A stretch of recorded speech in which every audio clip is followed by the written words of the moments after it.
I have spent the last 6 months telling you this war was coming. I told you Iran would close the Strait of Hormuz. I told you the United States would launch airstrikes. I told you the ceasefire would collapse. I told you the cost would exceed $100 billion. Every single one of those predictions is now on the public record, time-stamped on this channel, and verified by events. Today I am going to make one more prediction.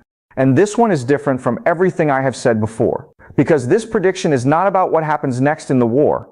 It is about what happens next in the world. There is one event, one specific catalytic moment that, if it occurs, will transform this conflict from a regional war into something the world has not seen since 1945. And the terrifying part is that every structural incentive on every side of this conflict is pushing toward that event. Not away from it, toward it. I am going to tell you what that event is. I am going to show you why the logic of power makes it nearly inevitable. And I am going to explain why, when it happens, the global order that has governed your entire life, the dollar system, the American security architecture, the rules-based international order, all of it, enters a phase of collapse that cannot be reversed by any treaty, any election, or any military victory. I am Professor Jiang. On this channel, we do not do panic, and we do not do cheerleading. We follow the logic of power, we follow the incentives, we follow the geography, and I will be honest with you, what the logic is telling me right now is the most alarming conclusion I have ever reached. So let me walk you through it step by step, because you deserve to see exactly how I got here. Let me start with the structural picture, because you need to see the whole board before I show you the trigger. Right now, the United States has spent over $100 billion on this war. It has conducted 11 consecutive nights of airstrikes on Iran. It has requested $67 billion more from Congress. The CIA has privately assessed in a coordinated intelligence community evaluation that the United States and Iran are locked in indefinite limbo between peace and war. The Strait of Hormuz remains contested. Iran is simultaneously striking American bases across 5 countries. The oil price is above $91 a barrel. And the air campaign is not producing strategic results. Iran's military operates through 31 autonomous provincial commands that function independently even if Tehran is destroyed. Its Mosaic defense doctrine was designed over 14 years specifically to absorb American air power without collapsing. The Wall Street Journal has confirmed through satellite imagery that Iran has already reconstituted portions of its ballistic missile capability after American strikes. The operational tempo of Iranian missile launches against U.S. bases has not declined. This means the air campaign has reached its structural ceiling. It can degrade, it cannot defeat. And every week it continues without producing strategic resolution. The political pressure inside the United States to escalate grows. The Pentagon will present options. Some of those options will involve ground forces.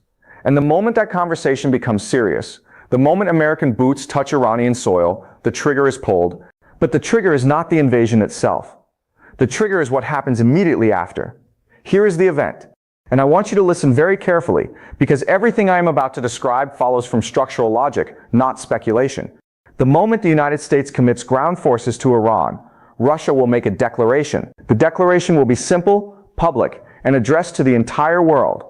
It will say that no party in this conflict is permitted to use nuclear weapons. It will state that if any nation, the United States, Israel, or Iran, deploys a nuclear weapon, Russia will respond with its own nuclear capability against the aggressor.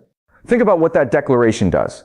It does not require Russia to fire a single missile. It does not require Russia to deploy a single soldier into the Middle East. It simply removes the nuclear option from the table for everyone. And the moment the nuclear option is removed, the United States loses the one card that could extract it from a ground war inside Iran's mountain terrain. Without the nuclear threat, the United States is trapped in a conventional war against a civilization state that has been preparing for exactly this scenario for 47 years. A state with dispersed underground military infrastructure across 31 provinces.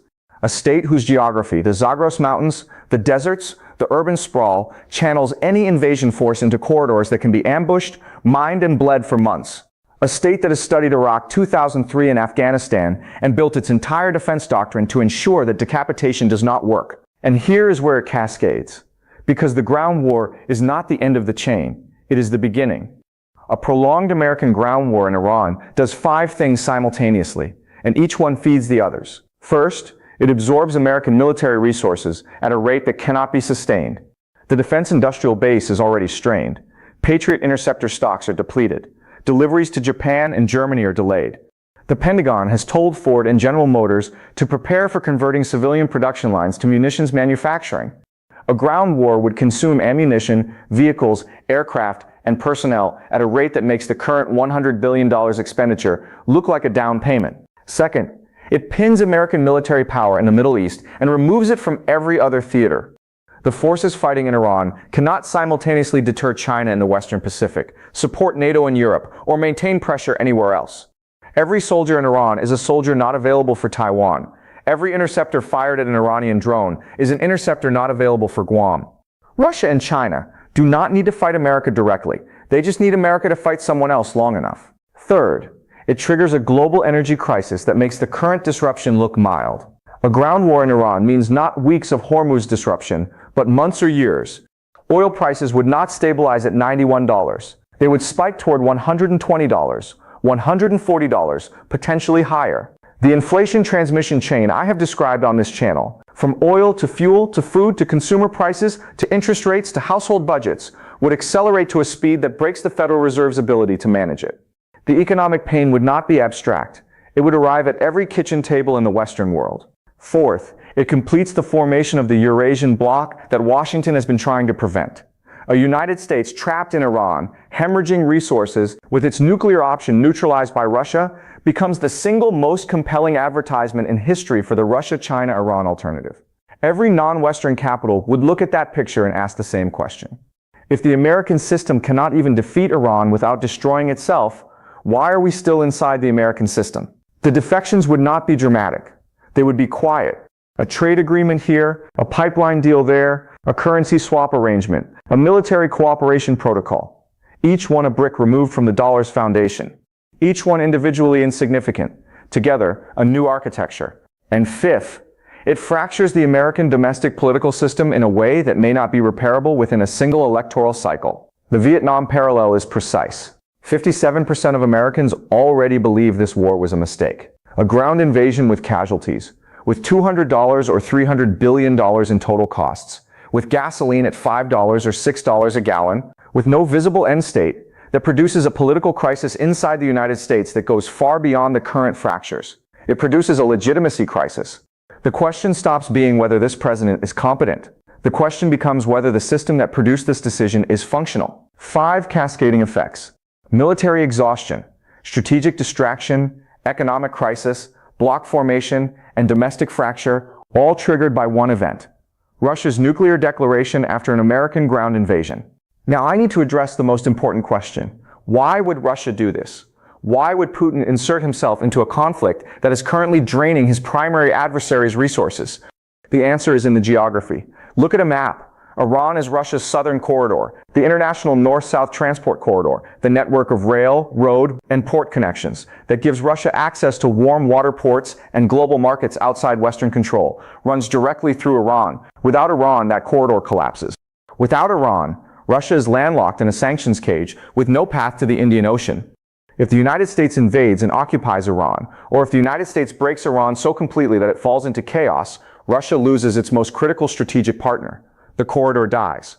And without the corridor, Russia's long-term economic survival under Western sanctions becomes structurally impossible. So Putin does not have a choice. Russian grand strategy requires that Iran survive as a functional, defiant, capable state. The nuclear declaration is not generosity. It is self-preservation dressed in the language of global responsibility, and the language matters. Because when Putin stands before the world and says no one is permitted to use nuclear weapons in this conflict, he does not sound like an aggressor. He sounds like the adult in the room. He sounds like the man who saved humanity from nuclear war. The moral authority that declaration carries is itself a weapon aimed directly at the legitimacy of the American system. Now, before I go further, I want to present the strongest counter-argument because I owe you the real debate. Here's the steel man. The United States will not commit ground forces to Iran. The political class learned from Iraq and Afghanistan. The public will not support it. The Pentagon knows the terrain is impossible. Trump wants a deal, not an occupation. The entire premise of the cascade depends on an invasion that will never happen. That argument is reasonable. And 6 months ago, I might have agreed with it. But here's what has changed. The air campaign has reached its ceiling and produced indefinite limbo. The strait remains contested. Iran is still striking American bases daily. The political pressure on the White House to do something more is growing every week. And most critically, the man making the decisions thinks in terms of television, not strategy. Venezuela worked. A quick, decisive operation that looks strong on camera. Trump wants to replicate that model. His national security team has been shaped by that success. And when the air campaign fails to produce the clean victory that television requires, the temptation to escalate, to do something dramatic, to show strength, becomes enormous. The Steelman says a ground invasion will not happen because it is irrational. But the history of great power wars is not a history of rational decisions. It is a history of leaders who could not accept the alternative to escalation, which is admitting that the current approach has failed. The invasion may not happen because a calculated strategic plan says it should. It may happen because every other option looks like failure on camera. 3 predictions. Prediction 1. The question of American ground forces in Iran will reach the level of serious internal debate within the White House and the Pentagon before November 2026. It may not result in a deployment decision before the midterms, but the fact that it is being discussed at the highest levels will leak. Watch for anonymous Pentagon sources describing options briefings or contingency planning for ground operations. When those leaks appear, the cascade has entered its preparatory phase. Prediction 2. Russia will formalize a security arrangement with Iran that contains explicit language about nuclear deterrence before the end of 2026. It may not be the dramatic public declaration I described. It may arrive as a clause in a bilateral defense treaty, or as a statement from Lavrov during a Tehran visit, or as a carefully worded Security Council intervention. The form matters less than the substance.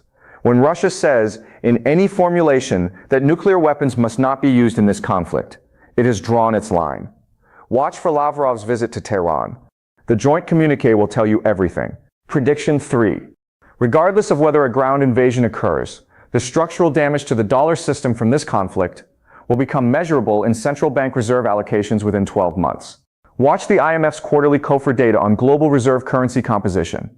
If the dollar's share drops below 55%, crossing a threshold it has never crossed in the modern era, it means the erosion I described is not theoretical. It is happening. And it is being accelerated by every week this war continues. 3 things to watch. First, watch the language coming from the Kremlin about Iran. Not the headlines, the specific phrasing. There is a critical difference between Russia expressing concern about the situation and Russia declaring that certain actions will not be tolerated. The shift from diplomatic language to deterrence language is the shift from observer to guarantor. When that shift occurs, the nuclear declaration I described has effectively already been made. Second, watch the Pentagon's munitions procurement. If the Defense Department begins activating emergency production contracts with automotive manufacturers, if Ford or General Motors announces conversion of civilian production lines, if the defense industrial base enters a wartime footing that exceeds the current supplemental request, it means the Pentagon is preparing for a conflict larger and longer than the air campaign. Industrial mobilization precedes military escalation by months. The factories tell you what is coming before the generals do. Third, watch the price of gold. Not oil, gold. Oil tells you about the energy market. Gold tells you about confidence in the monetary system. If gold breaks decisively above $3,000 per ounce, and sustains that level, it means institutional investors, central banks, and sovereign wealth funds are hedging against a structural shift in the global financial architecture. Gold is the world's oldest alternative to the dollar. When it moves, it is telling you that the smartest money on earth no longer trusts the system it has relied on for 80 years. Let me bring this together. There is a logic to power that operates beneath the headlines, beneath the explosions, beneath the speeches and the press conferences. That logic does not care about intentions. It does not care about what leaders want. It cares about structures. It cares about incentives.